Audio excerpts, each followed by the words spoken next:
Join us as we dive into the history, hauntings, and high strangeness of the world to try to better understand the paranormal.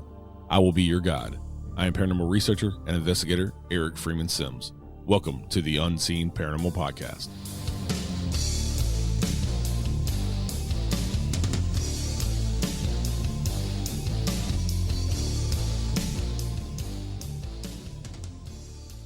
Hey everybody, welcome back to the Unseen Paranormal. I'm your host, Eric, as usual. Today, we are bringing you a returning guest, Mr. Maxim W. Furek. Maxim is a journalist and an author. He has his second book out now on the paranormal subject. His first book, we had him on last season talking about coral region hoodoo, and his new book is Flying Saucer Esoteric. You can find all of his books on Amazon or Kindle or wherever fine books are sold. This year is the 80th anniversary of the Philadelphia experiment, and so we're going to take a deep dive into that with Maxim. So thank y'all for tuning in today. Please make sure you go hit that subscribe button, share, like, all that good stuff, and check out our new podcast, Strange Chapters. You can find it on your favorite podcatcher or music app, wherever you're listening to the show right now. You can find Strange Chapters. And that's enough of the business. Let's get on with the show. All right. Hey, Maxim, thanks for coming on the show. Bringing you on today to talk about the Philadelphia experiment. This is the 80th anniversary and kind of dive into that. And I haven't had anybody on to take a deep dive in the Philadelphia experiment. And you had written about it, a chapter of it in your book, Coral Region Hoodoo. And we never, when you have you on the show before, we never kind of got in the Philadelphia experiment. So. Yeah, well, thanks for having me on your show. I really appreciate it. It's great to be back. Yeah, the Philadelphia experiment, it's the 80-year anniversary.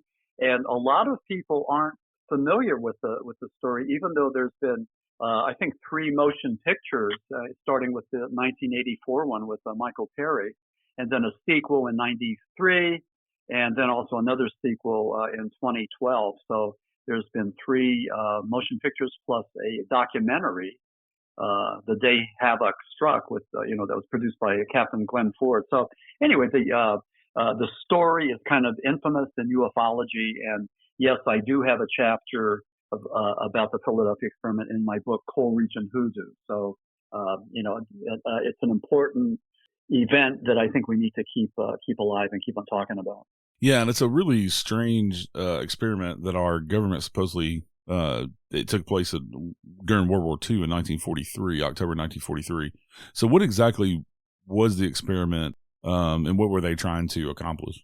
Well, what they were doing, I think that the Philadelphia experiment was based on an actual thing that was happening there. There was a technique called degaussing, and during World War II, the Allied shipping was being sunk by these German undersea bombs. And what would happen is that the magnetic current from the ships would trigger the bombs that are at the bottom of the ocean, and they would explode. So the measure of magnetism is called a gauss. So they figured out a way, the Allies figured out a way to degauss these ships. And what they would do is they would sort of use cables around the ship to go and put currents of electricity through it, which would neutralize that visual image. So they wouldn't be able to be picked up by these German bombs. So this degaussing thing was an actual technique that they developed and they were using. As many researchers believe that what happened with the Philadelphia experiment in October of 1943 was that it was a degaussing experiment, a legitimate degaussing experiment that went sideways. There was too much electricity used. And according to the folklore, the Eldridge, the USS Eldridge, it was a newly commissioned destroyer escort. It was teleported from Philadelphia to Norfolk and back. And on the way back, the men experienced horrible things. And again, we've seen this in the motion picture where we saw the bodies of 2 men. They were partially embedded in the ships. Yeah. Still alive. But according to the folklore, people died.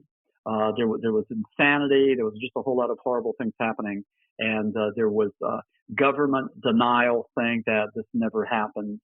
And so we have an event that happened during World War II and the government denial and disinformation. And they claimed that the Eldridge was never there in that vicinity, and that technology was never used. And and that's that is just incorrect. I mean, the Gaussing technique had been used. It was a widespread technique that was used during the World War II years. So, there's a kernel of truth to the Philadelphia experiment. And the other thing too that I think we need to take a look at is that during World War II, if you take a look at some of the incredible experimentations that were happening, for example, the Manhattan Project.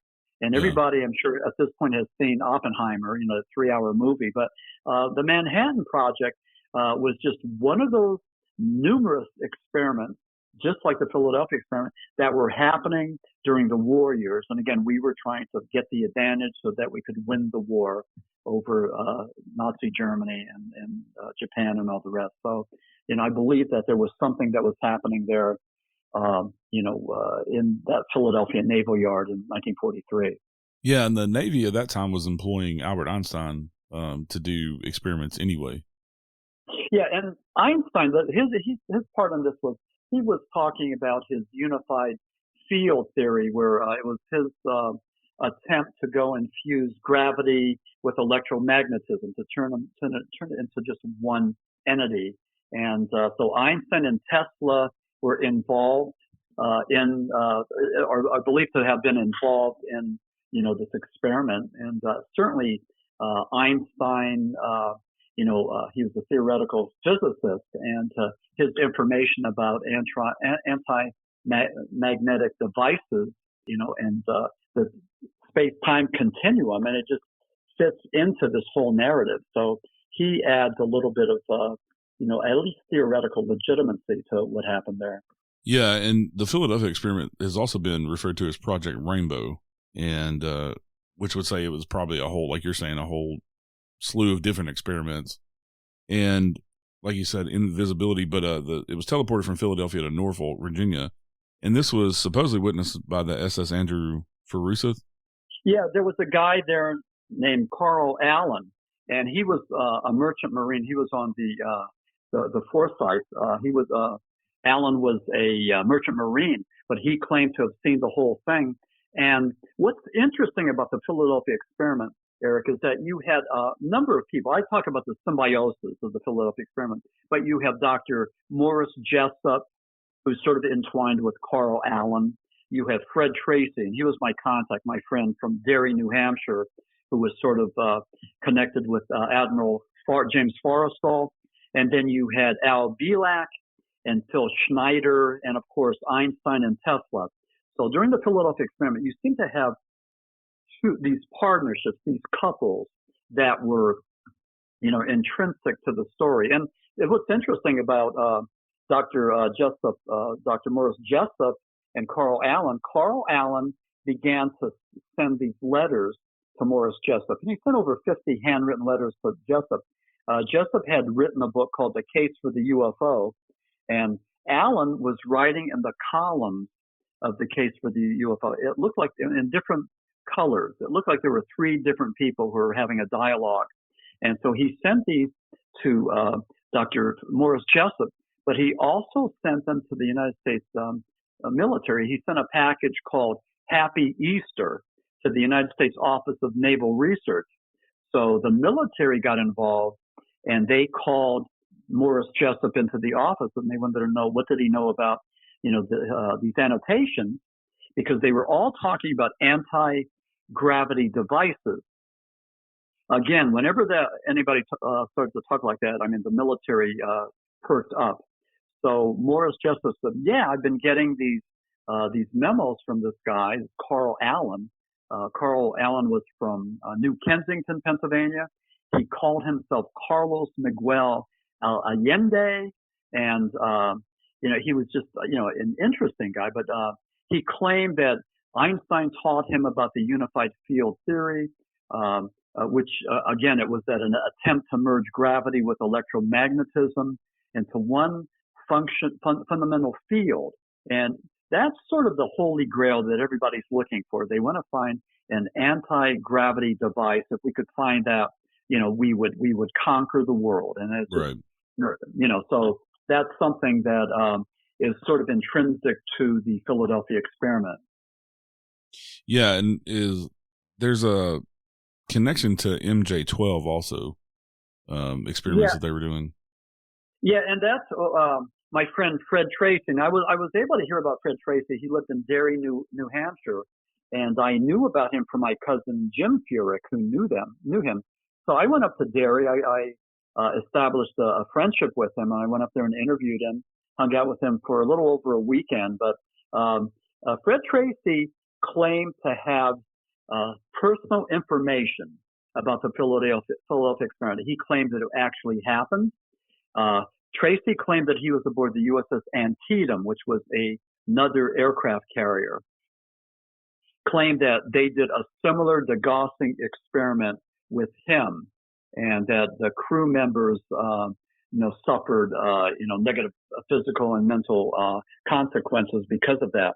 But the other thing that really was intriguing was that Fred Tracy claimed that Admiral Forrestal, who was the first Secretary of the Navy, claimed that during the end of the war, a memo was read aboard the USS Antietam. It was from Admiral Forrestal, and it claimed that the Philadelphia experiment actually happened and that it was a secret World War II project that had gone sideways. So according to Fred Tracy, my contact, he said that the Philadelphia experiment was true. It actually happened.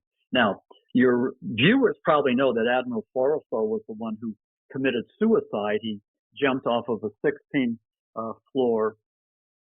How he was at the Bethesda, Maryland hospital. He was being treated for depression and psychosis, and he threw himself off of the 16th floor. It was viewed as suicide. That was in 1949, but many ufologists believe that Admiral James Forrestal was one of the core members of MJ12. And again, we know that MJ12 was a possible, if it actually was true, it was a organization that was put together to retrieve crashed UFOs. Yeah. And so that was MJ12. Then again, you could say that this is just folklore and conjecture and never really happened, but it does make sense that if in fact we were concerned about flying saucers back in 1947 and back in the early 50s, that it would make sense that you would put together a task force of military and scientific people to look at these things to determine whether or not they were a threat, whether they were a reality, and also if there were crashed flying saucers, to retrieve them. So, it makes sense that there would have been a organization like MJ12, that was put together to figure this out and to find out, what actually had happened. Yeah, and also what I find interesting that kind of lends credence to experiments like this happening back then is that, the Nazis, a lot of their records, they were notorious for going way outside the box with paranormal things and all these crazy things to find some way to win the war and have some kind of super weapon. So if they're doing that, why wouldn't, the United States government be doing the same thing? Yeah. Yeah, I think that we were all doing that. And before the war and then after the war with Project Paperclip, where both the United States and the Soviet Union were going after every single German scientist and engineer and technician they could get, because, they just had like a wealth of, creativity over there. They had a whole lot of, brainiacs. And so we brought a lot of these people over to help work on our weapons project and our, space exploration projects. And, these people came over and some of them were involved in the Philadelphia experiment as well. So that was, so we know that. But yeah, the deeper you go into the Philadelphia experiment, the more, there's a reason to believe that something happened, but, we just don't know exactly what it was. Yeah, and I've also heard the Philadelphia experiment kind of intertwined with the Montauk Project. Yeah, and that was because of Al Bielak. And Al Bielak was an interesting guy. First of all, Al Bielak has inserted himself into the Philadelphia experiment and the Montauk Project. Bielak claimed that he had watched that film. Now, the Philadelphia Experiment film came out in 1984, but Belak claimed that he watched the film for the first time in 1985, and he says it hit me like a bomb. He said that it triggered memories, and he realized that he had been part of the Philadelphia Experiment. And he claimed, Al Belak claimed that he had a PhD from Princeton, that he was an engineer, and claimed that he was the engineer that actually pulled, the button, pressed the button there on the Eldridge that created this Philadelphia Experiment. He claimed that he later became part of Project Rainbow, and then he was assigned to the Montauk Project, which was on Long Island. And again, for a lot of your listeners know, Montauk was supposed to be the site in Long Island, Fort Hero. It was a site of time travel experiments, mind control experiments, a whole lot of things. I mean, there's the folklore says that Montauk was the place where young people and homeless people were kidnapped and used in experiments. So Al Belak claimed that he was a part of that. He said that he was the director of Project Invisibility with Tesla, and then also he was assigned to the Montauk Project. So Al Belak claims to have been involved in all of this. And this came to light. This is interesting. So it came to light only in 1995, and there was a preparedness expo, and Al Belak was there along with Phil Schneider.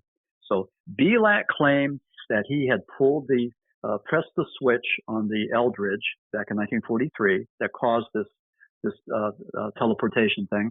And then also Phil Schneider, who appeared on the same platform in 1995, Schneider claimed that his father was a former U-boat commander who was then assigned to the USS Eldridge, and he participated in on the Eldridge during the Philadelphia Experiment. So it got, the story got, just deeper and deeper. But when you listen to Al Belak, and when you listen to him talk about the high-powered magnetic fields and the coils wrapped around the ship and the huge generators, that produced a rotating time field. I mean, Al Belak, and you could your listeners can look up Al Belak on YouTube and listen to some of his narrative, but he is articulate.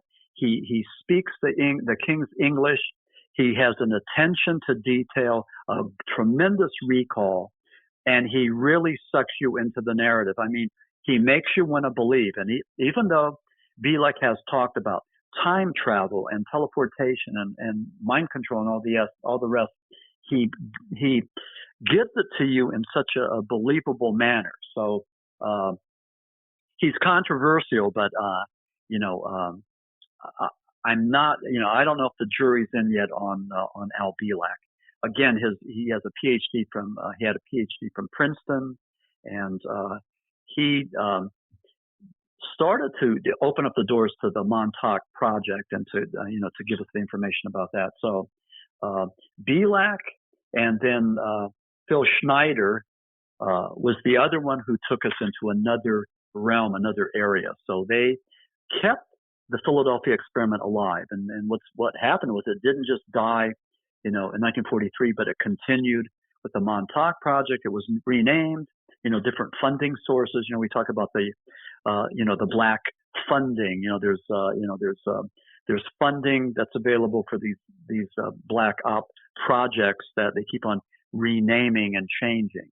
And so, it's hard for media and for people like me and you to follow this and to see where the money's going. But it's basically a game of follow the money. And I think a good, finance person could go and take a look at some government records and see where the money's going, and maybe open up some doors to some closed doors. So that would be a really good project. But anyway, Belak inserted himself into the Philadelphia Experiment narrative and has become part of it.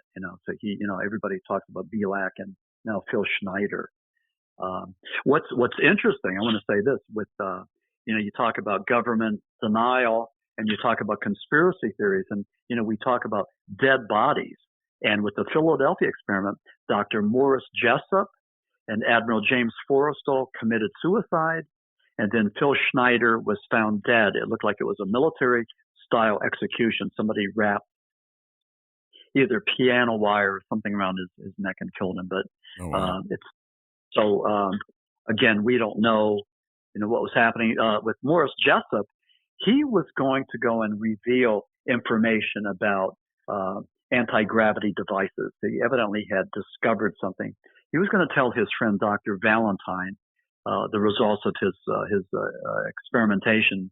But the day before he was going to meet with Dr. Valentine, he was found in his car in a parking lot in Miami, Florida, and here he allegedly had committed suicide by, with the carbon monoxide. There was a coil that went from his exhaust into the car, so that's how he was found. Some people, numerous people, were skeptical. They thought that he was killed because he got too close to the truth.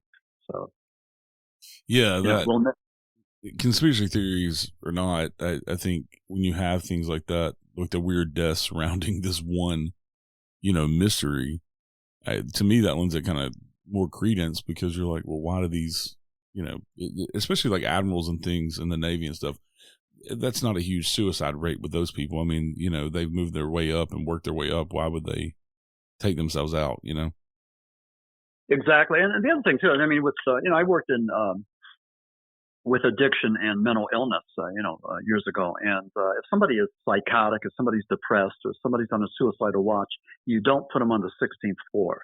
Yeah.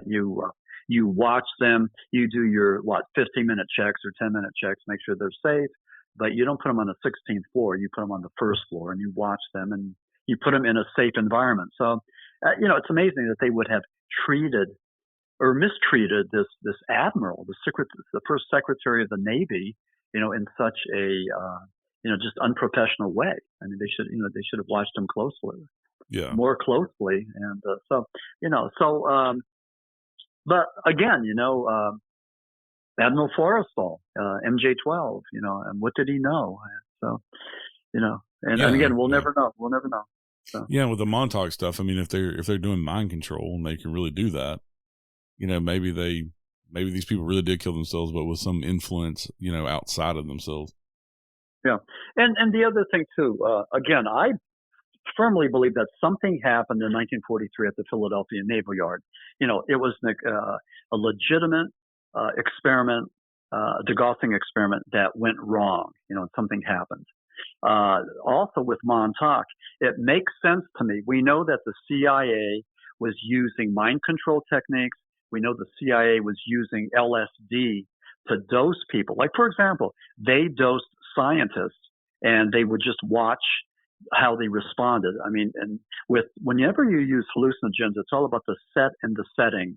If you have a proper mindset, and if you have an environment that's conducive to a safe psychedelic trip, then the person will have a pleasant experience. But if you don't know, if you're in a terrifying environment, if you don't know that you're on this drug, you're going to be thinking that you're going mad, that you're going psychotic, right. And that's when bad things happen. And we know that there was at least one scientist that killed himself because he was dosed with with LSD. The CIA did this.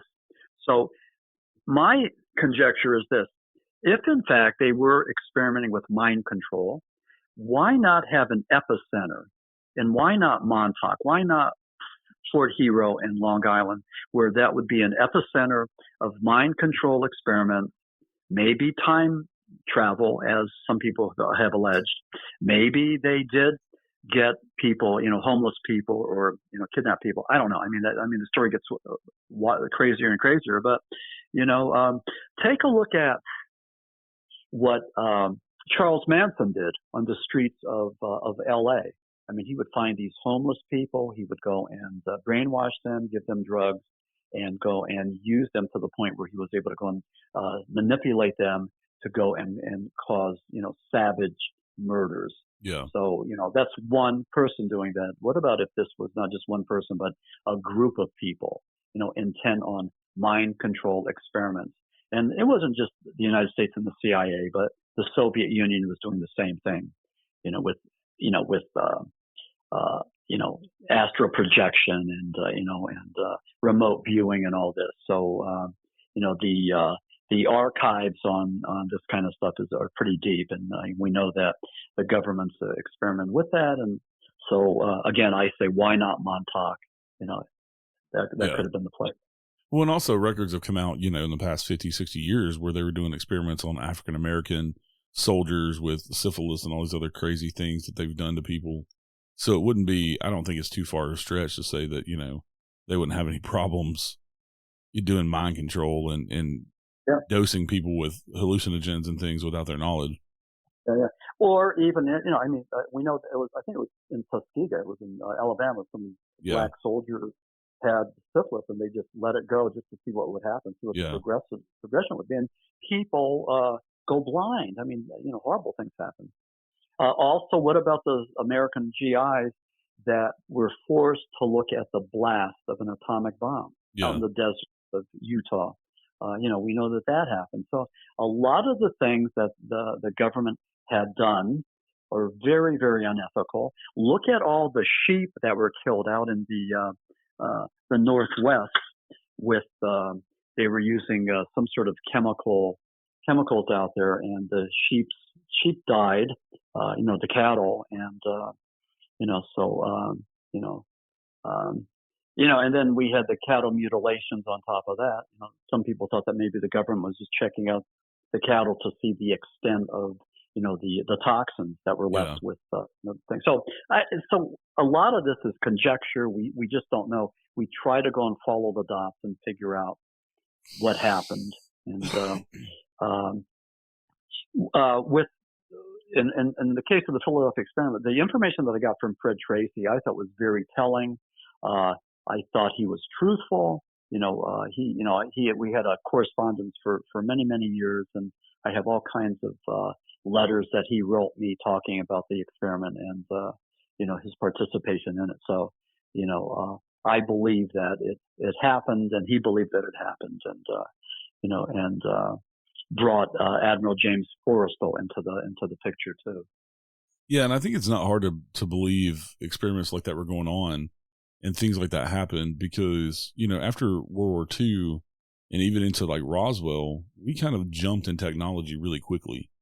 And because they were doing crazy things like that, and, possibly people say that, from Roswell, we got some sort of alien technology or otherworldly technology. But I think, partially experiments like that's what kind of jumped us in technology with computers and with where we are at today. We kind of jumped 100 years really quickly, faster than we had the previous 100 years. Yeah, a lot of people think that. They think that, a lot of the technology that we got, it was like possibly reverse engineered, maybe from alien craft, or maybe given to us by these aliens, these extraterrestrials. Yeah. And that was what Phil Schneider was saying. Now, Phil Schneider was the one that was on stage with Al Bielak at that preparedness conference in California. And Schneider claimed that his father was aboard the Eldridge. He was the former U-boat captain. And Bielak claimed Schneider claimed that he was an engineer, and he was working with the DUMS. These are deep underground military bases. And there was one under Duce, New Mexico. And he claimed that his group, and they were Green Berets and Black Berets, but the drill bits kept on breaking. So they were going down maybe 2.5 miles. Now, that makes sense because we know that the furthest anybody's ever been able to go down into the core is like 7 miles. And Russia did that with a drill. Yeah. And then we can only go down so far. And then the drill bits started to melt and fuse. You just, the atmosphere is just not conducive to getting down there.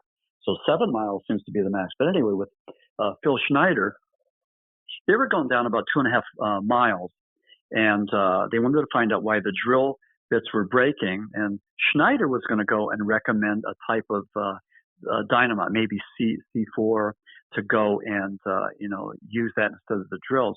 They went down there and they encountered these aliens, these grays. And Schneider claims that he killed 2 of them, but then the large one, a 7-foot gray, blasted him with a laser, and Schneider would do these lectures and raise up his hand and show that he had 2 fingers missing. He claimed that they were blasted away by this extraterrestrial's laser beam. So Schneider talked about the Dulce Wars. He claimed, and this is pretty bizarre too, just like Al Bielak's narrative is pretty bizarre. Schneider claimed that that we uncovered extraterrestrials and we made a deal with them. They could have safe haven here in some of these underground bases if they would go and give us some of their technology. The other part of the deal was that the Greys were allowed to go and capture so many cattle, and also for experiments, and also so many human beings. But they had to tell us about the human beings. So what happened was this was going wrong. They were not reporting what they were supposed to do. So there was a war. So there was a shootout with the Green Berets and the Black Berets and the Greys. They were called the Dulce Wars. And Phil Schneider claimed that he was a part of that. So he would go and lecture about that, talk about the Dulce Wars and the deal, the Grenada Treaty, and that was the treaty that the American military had with the extraterrestrials. Now, whenever Phil Schneider would go around and give his programs, he would also say, if they ever find me dead, you know that I've been killed. He would always start his programs with that. Yeah. And they did find him dead. It looked like it was a military-style hit that it was either, I've seen it, they said piano wire, and then somebody else said it was like a catheter tube wrapped around his throat and then killed him. But again, there's Dr. Morris Jessup, Admiral James Forrestal, and Phil Schneider, all dead, all involved in Philadelphia experiment, Montauk, Dulce War. So I don't know. I mean, it's a bizarre story. I wrote about the Philadelphia experiment in Coleridge and Hoodoo, Paranormal Tales from Inside the Pit. But then with the Dulce Wars and Al Bielak and all that, I wrote about that in my latest book, Flying Saucer Esoteric. And I thought that was an important part of the story that needed to be captured and documented. And again, even if it's a hoax, I mean, some of the, Flying Saucer Esoteric is the whole UFO tapestry as told by the abductees, the contactees, the hoaxers, the scientists, the space explorers, everybody. And even the hoaxers, unfortunately, like George Adamski, and, have play a part in this. So, it's our job to go and sort of tease out, what's real and what's not, and who's hoaxing and who's not. So it gets tough. And I'm just curious. I mean, Eric, why do you suppose people make up things, say that they've seen things when maybe they haven't? I mean, what's the mechanism for that? Why would somebody do that? I think a lot of people want to be, I think psychologically they want to feel more important than what they are, and try to insert themselves into things like that to get attention. And then you have a lot of people on the other hand who are witnesses who, come forward with their stories that don't want any attention, and there's, they're not getting anything. But I think in the paranormal you still see that somewhat, people trying to get TV shows and things, and I see people, faking stuff all the time on YouTube and things because it's so easy nowadays. And I think it's the attention factor of they want more attention than what they're getting. The topic may be something they're interested in, and then they're trying to kind of insert themselves, into the subject and be kind of, I guess, cemented in history with the subject. Exactly. Yeah. They not only get their 15 minutes of fame, but then some, Yeah. So, but again, I would, if your viewers are interested, I mean, I would suggest that they check out Al Bielak on YouTube and just listen to some of his presentations. I mean, the guy is so good. Yeah. He's so good. I mean, very believable. And but he started to talk about, he said that the Philadelphia experiment, that the Eldridge not only went from Philadelphia to Norfolk, But later, like maybe around 1985, it went to Chicago, time travel, and then it also went out to, I think it was Nevada. So Belak said this.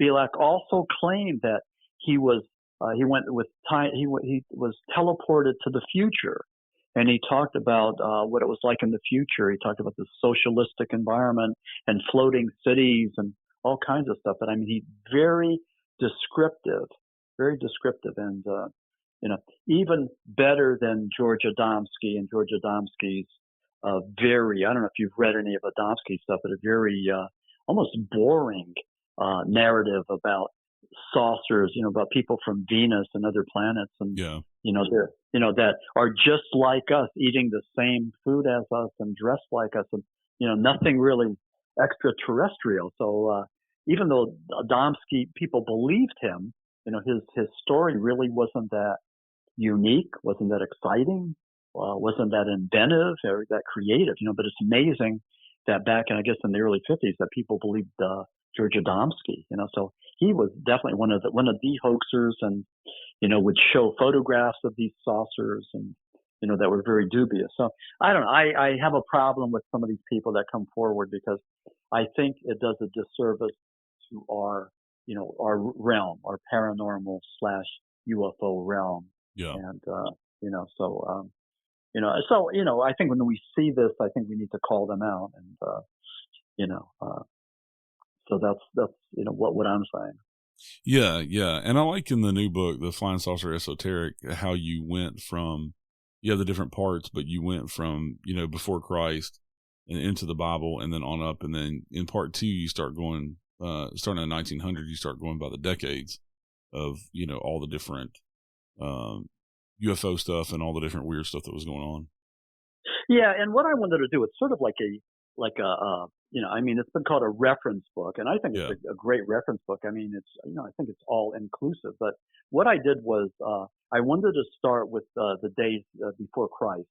And I took a look at theologians and scientists who believed that there was life on other planets.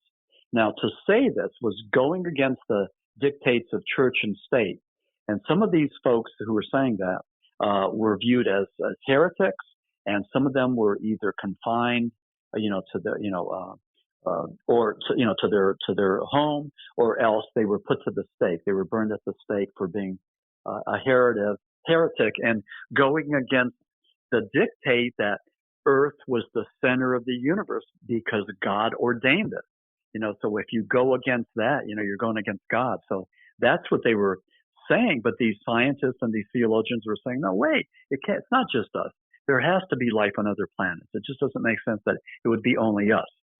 So the second part of the Flying Saucer Esoteric, I take a look at some of the biblical scriptures like Ezekiel, the wheel within a wheel, and a number of them that have been used extensively by people like the aforementioned Dr. Morris Jessup, Eric von Daniken. I mean, so many folks that talked about ancient aliens, and used biblical scripture, for their own purposes to go and demonstrate the aliens visited us, in ancient times, and maybe angels came down and copulated with humans and created another race, all that. So that's pretty much the narrative.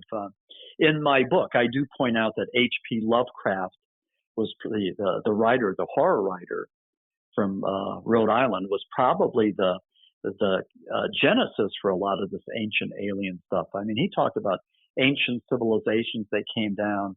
They had the old ones, the gods, that left relics behind and left technology behind. And, Eric von Daniken and so many other people. And it wasn't just von Daniken, but, there's so many other people that jumped all over this H.P. Lovecraft, the mythos, and went further with it. So I have that documented in Flying Saucer Esoteric, and we've contacted numerous MUFON directors who are hopefully going to recommend this book to their members, because I think it's just a wonderful reference book, for ufology. I mean, you agree with that? Yeah, because it's not, you're not trying to sway anybody's opinion. You're just putting the facts out there. This is what, has been out there and what's been said throughout, the thousands of years that we've been around and throughout history. And and I think it's a great reference book, especially like I said, the way that you have it set up, and all the way, you come all the way to today, with a lot of the stuff that's happened in the 2000s and 2010s, Well, I go as far as I possibly can. I stop with the 2023 congressional UFO hearings with David Grush, who claimed that he knows where the saucers are and he knows where the bodies are. And not only that, but Grush said that in 1930, Mussolini captured a saucer, gave it to the Vatican, and then the United States military retrieved that Vatican saucer, and now we have it. So that was Grush's narrative. And he claims that all of this information is classified, but he will go and share it with the right people at the right time. So I'm contending that, now's the right time. I mean, you can, show your cards. I mean, Grush has talked a good talk. We all listened to that congressional hearing, and now I'm waiting for more. I mean, there has to be more than just words. Show us the proof. Show us where those bodies are. Show us where the crafts are, and interesting. And then right after that, we had Jaime Maussan, and he was the Mexican ufologist who carted out two alien corpses that he said were found in Peru. Really, really ancient, and and again he showed that to the Mexican Parliament, the Congress, and there was the Mexican scientific community were pushing back. They wanted more proof of what this was. So again, all this stuff we're waiting, for the next shoe to drop. We're waiting for the next chapter, because this one is just the tease. Right. And as a ufologist, I'm waiting for more. So if there's if the government is really sincere about transparency and disclosure, full disclosure, then we'll see what happens with this David Grush testimony. Because that was key. So we'll see what happens. Yeah, and I stay on top of Jeremy Corbell and George Knapp, because they seem to kind of be at the front end of this, and they kind of help get David Grush to come out and testify as well. But there's no telling what they have up their sleeves as far as George Knapp being an investigative journalist and Jeremy Corbell, being the big documentarian. Yeah, and when you take a look at the congressional UFO hearings, I mean, who's sitting there in the front row? Right. Yeah. Those two guys. Yeah. So Knapp and Corbell. So I don't know. They're everybody's interconnected. I mean, there's something going on. There's either some kind of collusion, like a dark collusion, or else they're just birds of a feather, and they just they share common interest in that. So I'm not exactly sure, but interesting that George Knapp gets all the scoops. I mean, wow. Yeah. Who could be so lucky, right? Yeah, but he's put the work in for sure. He's been digging, for the past 30, 40 years, and Sure, yeah. So. Well, maybe that's why Grush found him, thought that he was going to be a sympathetic ear, and was the right person to talk to. Maybe that was it. And, we don't know. But, and as I think I see George Knapp and Jeremy Corbell as being very trustworthy sources, because they'll show you all the evidence of this is how we vetted these people, this is how we vetted their stories. And they do their due diligence to vet everything. They vetted Dave Grush from one end to the other, to put out there that, hey, we believe this guy's telling the real story, and they're staking their reputations on that as well. Yeah, exactly. No, I think you're right. Yeah. The other one was Bob Lazar. I know that Knapp interviewed him. I think he brought him out for the first time. He introduced him to the world. But there was another one. Here's another whistleblower that claimed that he worked there in Area 51 with reverse engineering and alien technology and all that. And again, we're waiting to see it. We're waiting to get more proof. But Lazar, it was just as articulate as David Grush, and is just as articulate as Al Bielak. I mean, all these guys are just. I mean, they're wonderful. I mean, they are just wonderful communicators. They speak the King's English, and they are able to go and talk in technical terms, in terms that you and I may not be aware of. You know, Yeah.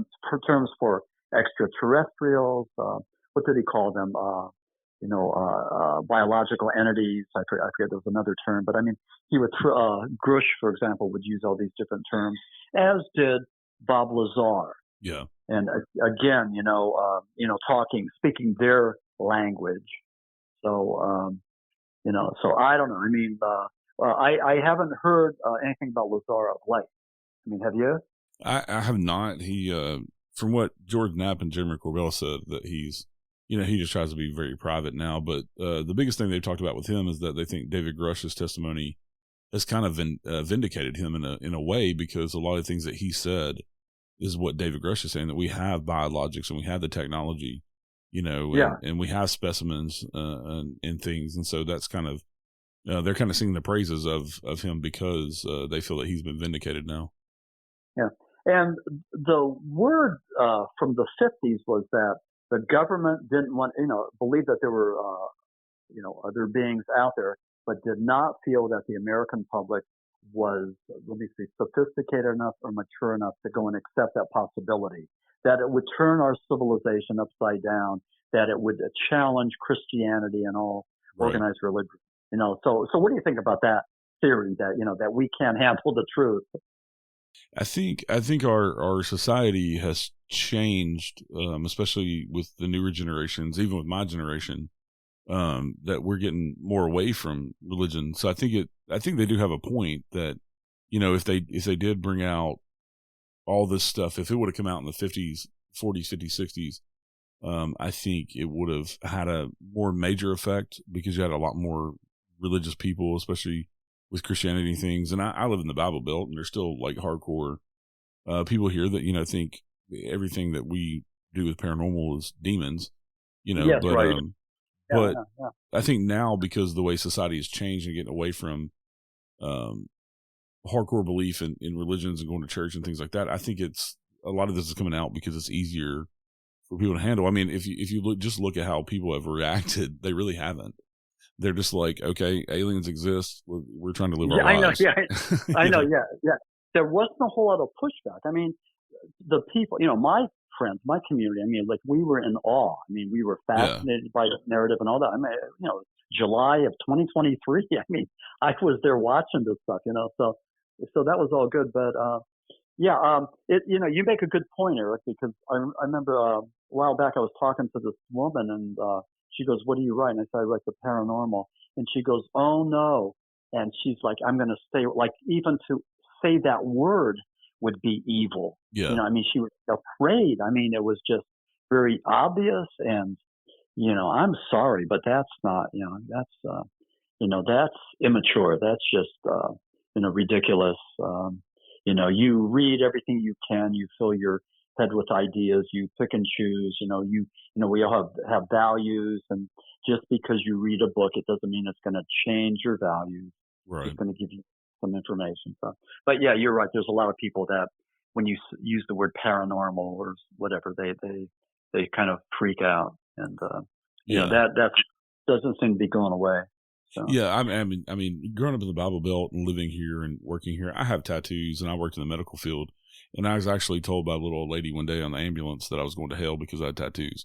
So, it's whatever you believe. And I think it's how you look, at different topics too. If you're going to look at it through your lens of religion, and that's the only way you're going to look at it, then that's the only way you're going to believe, too. So. Yeah. And on that point, like, whatever your religious beliefs are, I mean, God bless you, or Allah bless you, whatever, but just keep them to yourself. I mean, right. I don't need to, just, pray to your God, and find your higher power, and, and that's good, but don't try to, convince me or shove it down my throat. I mean, I get really tired of that. So, yeah. Yeah. And that's how I am. I respect people for their beliefs, and I hope that they return the favor, that they respect me for mine as well. And that goes with cryptids and UFOs and the paranormal. Yeah. I mean, we believe, or we want to believe, we're looking for proof, and that's why we have programs like yours. And and if you don't like it or if you don't believe in it, then don't listen to this podcast. Right. Nobody's forcing you to. Yeah. And this podcast is just an exchange of ideas. I mean, we don't know what happened with the Philadelphia experiment. We know the narrative. We know the legend. The mythology. And again, what I'm saying as a paranormal researcher is that something happened. We're not exactly sure what it was, but I believe it was a World War II experiment that went amiss and that people got hurt. And then there was a government cover-up and a government denial.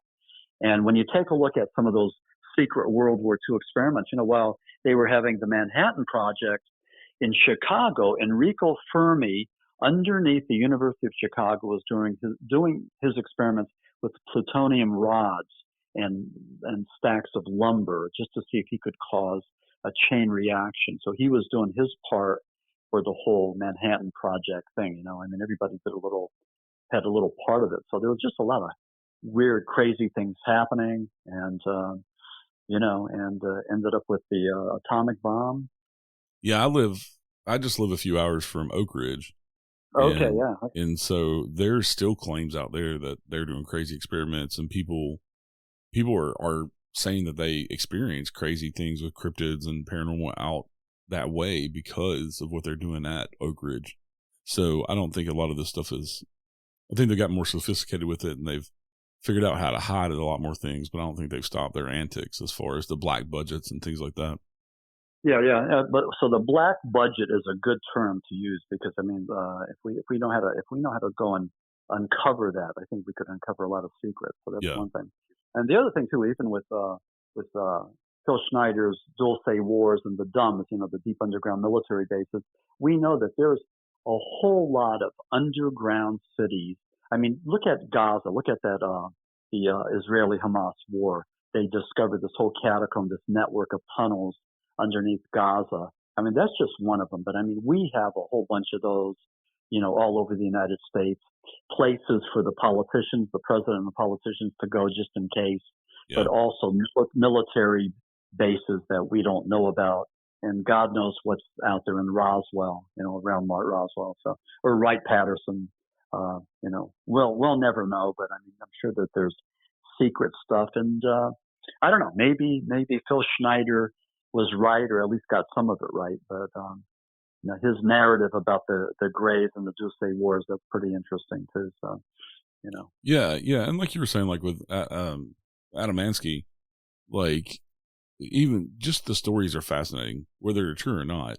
The stories are entertaining, and you have to go out there and make up your own mind about what's going on until we get full disclosure. And with anything in the paranormal, are we ever going to know? Maybe not in our lifetime. But you just kind of, especially with the UFO UAP stuff and all the disclosure, you kind of got to just make up your own mind. And that's why you're the third person I've had on so far this season that we've gotten into things like UFOs and UAPs and talking about black budgets and all that stuff, because I've been trying to help my audience, because for me, I've been trying to make sense out of it. So having different guests on to talk about different aspects of it, I think helps the audience understand it a bit more. Helps me definitely understand it a lot more. Yeah, and it's great for me to go and share what little I know, with you and with your audience, and just to have a conversation like that. One thing you did say though about George Adamski is a fascinating individual, and it's fascinating that the public believed his hype. I believe he was a hoaxer, he was a con artist, but he was lovable, he was a great communicator. But the guy, when you read his stuff, it's boring. It's not creative. It's not imaginative. It's very boring stuff. And yet to talk about, visitors from Venus and Clarion and other planets and everything, he could put you to sleep. It just wasn't an exciting thing, Al Bielak was exciting, and Phil Schneider is exciting with their narrative. But but not George Adamski. And George is like, at the head of the class. So, it must have been boring back then in the 50s and, late 50s. But I'm working on a book on the hoaxers, and and Adamski's one of them, and it's just because I think that they bring something, to the forum, to the fore, and so I don't know. I'm not a believer in Eric von Daniken and the ancient alien theory. I don't believe that at all, but a lot of people do, and and that's okay. But Chariots of the Gods was such a successful book, and Ancient Aliens is just such a successful program. But so I like to watch Ancient Aliens because I think it brings up. I don't know if I necessarily believe in the ancient alien theory, but I think it does bring up some good points about all the technology that we've lost, and we seem to think that all the technology we have now with our digital revolution and computers and things, that we were smarter than they were back then. And I think the ancient alien theory stuff, when you look at some of these sites, I think it just kind of proves to you, no, we weren't, because we can't even duplicate some of the things they did back then. We don't know how they built the pyramids. And exactly.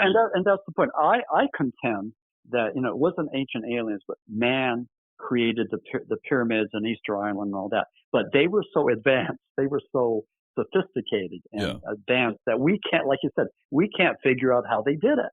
Yeah. We still can't. They talk about like 200,000 slaves and all this other stuff. And I don't know. I mean, I'm not sure. I'm sure that they knew about leverage and fulcrums and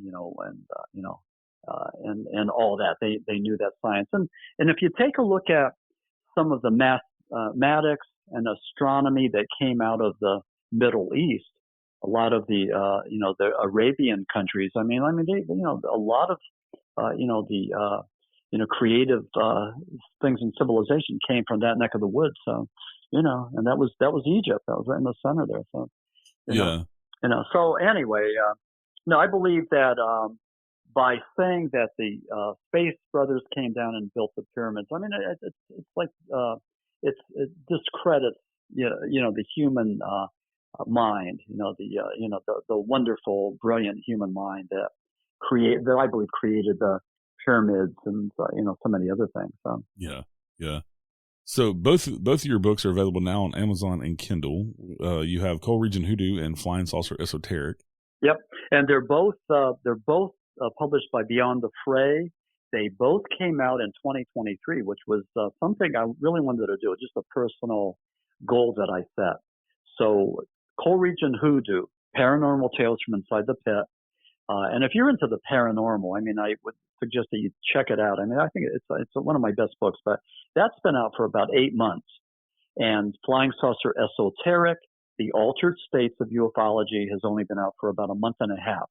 So that's just starting to trend and resonate, and we're just starting to get the word out. But this year I've been invited to like a ton of seminars and programs and Bigfoot expos and all that, and I'm hoping to do the same thing in 2024.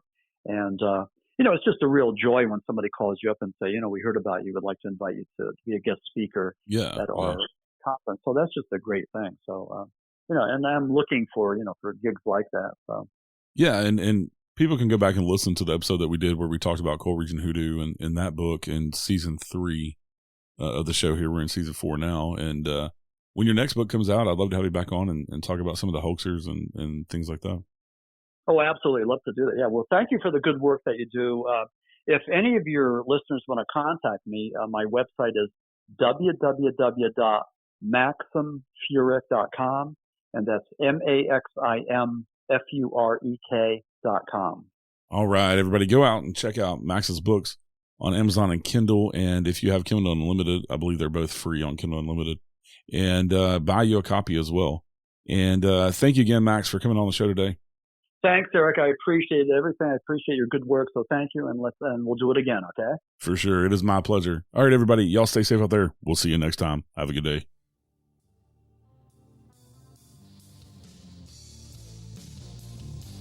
Thank you for listening to The Unseen Paranormal.